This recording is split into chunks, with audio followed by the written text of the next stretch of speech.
मेरे प्यारे बच्चों, आज के इस वीडियो में हम प्रतिरोधों का संयोजन जो विद्युत धारा एवं परिपथ नामक पाठ है उसका नेक्स्ट टॉपिक आपका है प्रतिरोधों का संयोजन। इसके पिछली वीडियो अगर आपने अभी तक नहीं देखी है तो प्लेलिस्ट में जाकर के पिछली वीडियो देख लें ताकि ये टॉपिक आपके लिए बेहद आसान हो जाए। तो आइए बिना देर के वीडियो को शुरू करते हैं।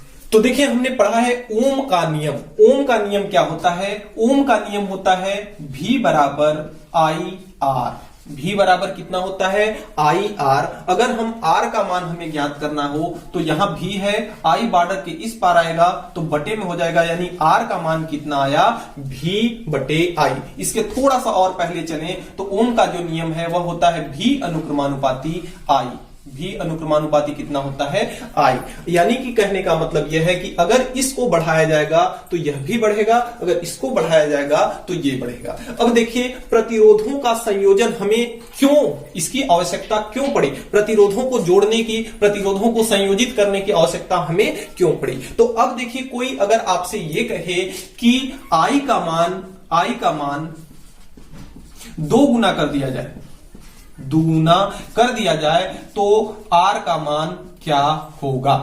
और दूसरा चीज बोला जाए कि यदि V का मान आधा कर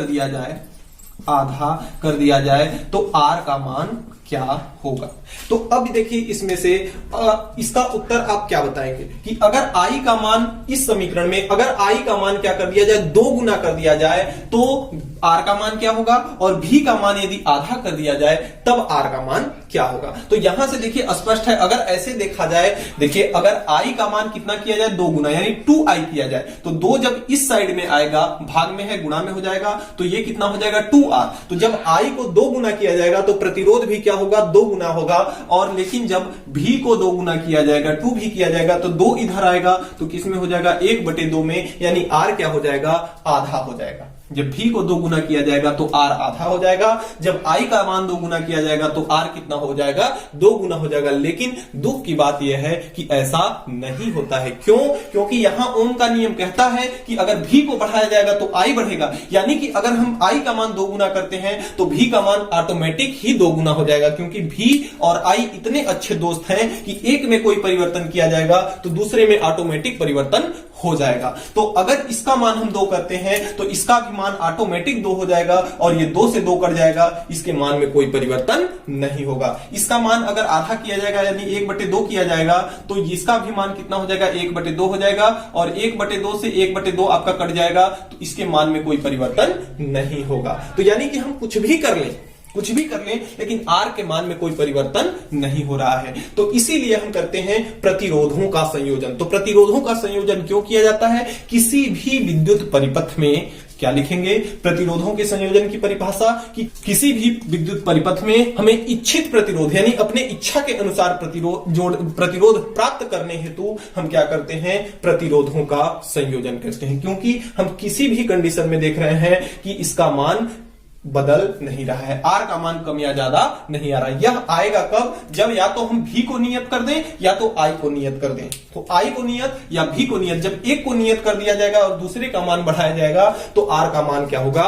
कम या ज्यादा हो सकता है। लेकिन इस कंडीशन में ओम के नियम के हिसाब से R के मान में कोई परिवर्तन नहीं हुआ। तो प्रतिरोधों से हमें किसी भी विद्युत परिपथ में प्रतिरोधों से इच्छित प्रतिरोध, यानी अपने इच्छानुसार प्रतिरोध प्राप्त करने हेतु हम क्या करते हैं? प्रतिरोधों का संयोजन करते हैं। तो यह प्रतिरोधों की संयोजन की परिभाषा हुई। देखिए, यह 2 प्रकार का होता है। प्रतिरोधों का संयोजन 2 प्रकार से किया जाता है। एक तो होता है आपका पार्श्व क्रम संयोजन और दूसरा होता है आपका श्रेणी क्रम संयोजन। तो सबसे पहला हमारा जो होगा वह हमारा होगा श्रेणी क्रम संयोजन।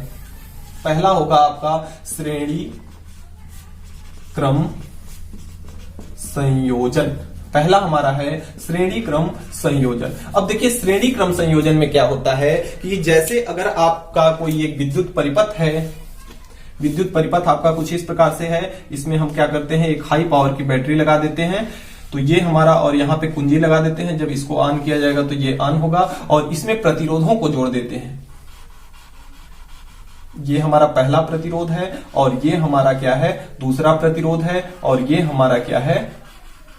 तीसरा प्रतिरोध है। इसमें हम 3 प्रतिरोधों को जोड़ दिए, ये हमारा R1 है और ये हमारा R2 है और ये हमारा R3 है। देखिए, यदि आपको कोई ये कहे कि श्रेणी क्रम संयोजन को परिभाषित कीजिए, श्रेणी क्रम संयोजन की परिभाषा बताइए, श्रेणी क्रम संयोजन किसे कहते हैं, तो आप परिभाषा क्या बताएंगे? देखिए, ये जो आपका 3 प्रतिरोध इस परिपथ में 3 प्रतिरोध जुड़े हुए हैं। ये देखिए, ये पहले प्रतिरोध का पहला सिरा है और ये पहले प्रतिरोध का दूसरा सिरा और दूसरे प्रतिरोध का पहला सिरा और दूसरे प्रतिरोध का दूसरा सिरा और ये तीसरे प्रतिरोध का पहला सिरा और ये तीसरे प्रतिरोध का दूसरा सिरा, ये ए और बी पर क्या हुए हैं? जुड़े हुए हैं। तो इसकी परिभाषा आप कैसे बताएंगे कि ऐसा संयोजन प्रतिरोधों का, किसका? प्रतिरोधों का ऐसा संयोजन जिसके पहले प्रतिरोध के दूसरे सिरे से दूसरे प्रतिरोध का पहला सिरा, ध्यान दीजिए, इसी में आपका इसकी परिभाषा है कि ये पहला प्रतिरोध है, पहले प्रतिरोध का पहला सिरा ये है, दूसरा सिरा ये है, तो पहले प्रतिरोध का कौन सा सिरा है? ये दूसरा सिरा, और ये दूसरे प्रतिरोध का कौन सा सिरा है? पहला, यानी कि ये पहला है और ये क्या है? दूसरा। तो पहले प्रतिरोध का दूसरा सिरा दूसरे प्रतिरोध के पहले सिरे से जुड़ा हो और दूसरे प्रतिरोध का दूसरा सिरा तीसरे प्रतिरोध के पहले सिरे से जुड़ा हो, तो इस प्रकार का संयोजन हमारा क्या कहलाता है? श्रेणी क्रम संयोजन। कोई जरूरी नहीं है कि इसमें हम 3 ही प्रतिरोध जोड़ें, 4, 5, 6 जरूरत के अनुसार कितने भी प्रतिरोध इसमें हम जोड़ सकते हैं। तो इस प्रकार से हम श्रेणी क्रम संयोजन को परिभाषित कर सकते हैं। ये देखिए, बैटरी का बड़ा वाला टर्मिनल प्लस को दिखाता है और बैटरी का छोटा टर्मिनल किसको दिखाता है? माइनस को। और धारा की दिशा हमेशा प्लस से माइनस की ओर, प्लस से माइनस की ओर होती है। तो यानी कि विद्युत का प्रवाह आई, धारा का प्रवाह होगा तो कहां होगा? प्लस से माइनस की ओर, यानी इस तरफ की धारा बहेगी, प्लस से माइनस, प्लस से माइनस। ये हमारा कुंजी है। अगर कुंजी में यहां हम बिंदी लगा देते हैं तो हमारी कुंजी चालू हो जाती है, अगर यहां बिंदी नहीं रहता है तो कुंजी बंद रहती है।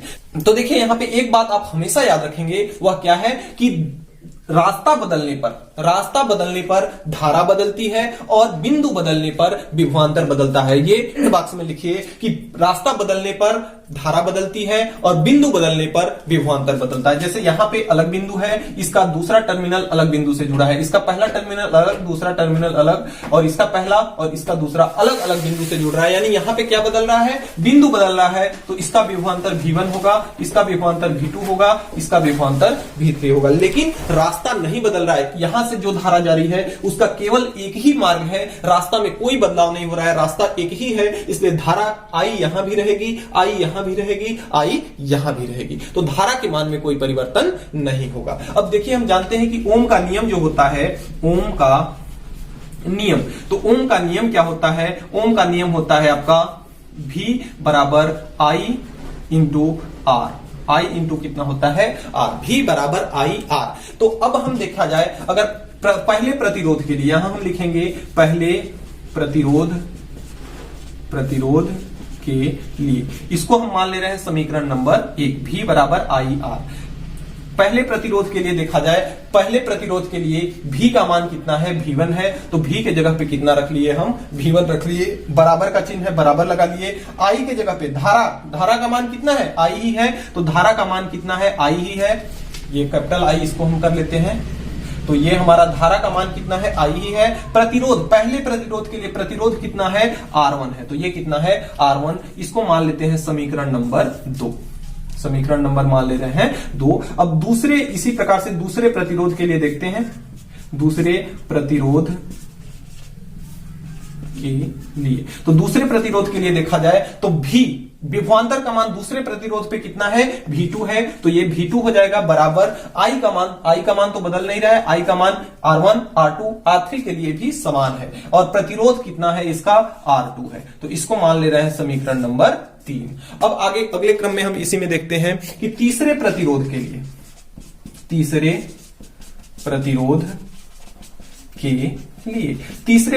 के लिए देखा जाए तो V का मान कितना है? यहाँ पे V3 है। तो ये आपका V3 हो जाएगा, और I का मान तो सबके लिए समान है, तो ये I हो जाएगा, और प्रतिरोध का मान यहाँ पे कितना है? R3 है। इसको मान ले रहे हैं समीकरण नंबर 4। अब कुल प्रतिरोध, इस परिपथ का अगर कुल प्रतिरोध निकालें, इसको हम यहां करते हैं, परिपथ का अगर कुल प्रतिरोध निकाला जाए तो प्रतिरोध नहीं, यह क्या है? विभवांतर, V1, V2, V3 क्या है? विभवांतर है। तो कुल विभवांतर बराबर कितना हो जाएगा? विभवांतर कुल विभवांतर कितना हो जाएगा, कुल विभवांतर V बराबर हो जाएगा V1 प्लस V2 और प्लस का कितना V3। तो समीकरण 1 2 3 से समीकरण 1 2 3 और 4 से समीकरण 1 2 3 4 से अगर देखा जाए तो यहां V का मान कितना है, V बराबर है IR। तो V के जगह पे हम कितना रख लिए I इंटू R, बराबर का चिन्ह है बराबर। V1 का मान कितना है IR1, तो इसके जगह पे रख लिए IR1 और प्लस का चिन्ह है प्लस लगा लिए। V2 का मान कितना है IR2, तो ये हो जाएगा IR2 और प्लस का V3 का मान कितना है IR3। IR कितना है 3। अब देखिए इसमें I तीनों में कॉमन है, तो इसको हम क्या कर सकते हैं, I को हम बाहर ले सकते हैं। तो I को हम क्या कर रहे हैं, बाहर निकाल ले रहे हैं। अंदर क्या बचेगा R1 प्लस R2 और प्लस का कितना R3। तो ये हमारा क्या हुआ, अंदर R1 R2 बता, इधर कितना बचा I इंटू R। अब देखिए I दो, तो देखिए यह भी I गुणा में है, यह भी I गुणा में है, तो इससे ये कट जाएगा, आपका बचेगा कितना R बराबर R1 plus R2 plus R3। और यह क्या है, तुल्य प्रतिरोध है, यानी कुल प्रतिरोध, तुल्य प्रतिरोध। तो श्रेणी क्रम में तुल्य प्रतिरोध बराबर कितना होता है, R तुल्य बराबर कितना होता है R1 plus R2 plus R3। यानी श्रेणी क्रम में हम जब प्रतिरोधों को जोड़ते हैं तो प्रतिरोधों को सीधे सीधे जोड़ दिया जाता है। आइए इस पर एक सवाल करते हैं, फिर हम आगे चलेंगे।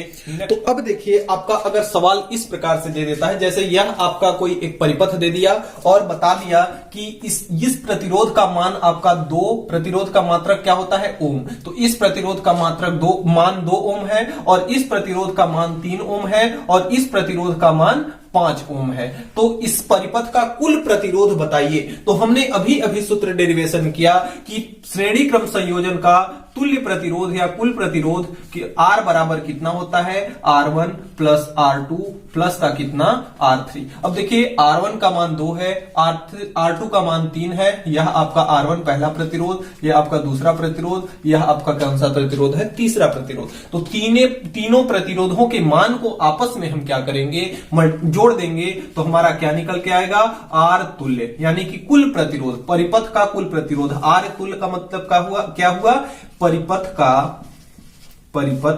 का कुल प्रतिरोध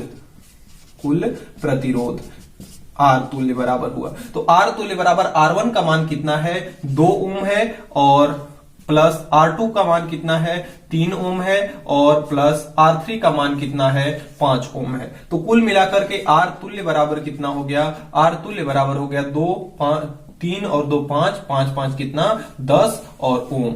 तो तुल्य प्रतिरोध इस परिपथ का कुल प्रतिरोध कितना हुआ, 10 ओम।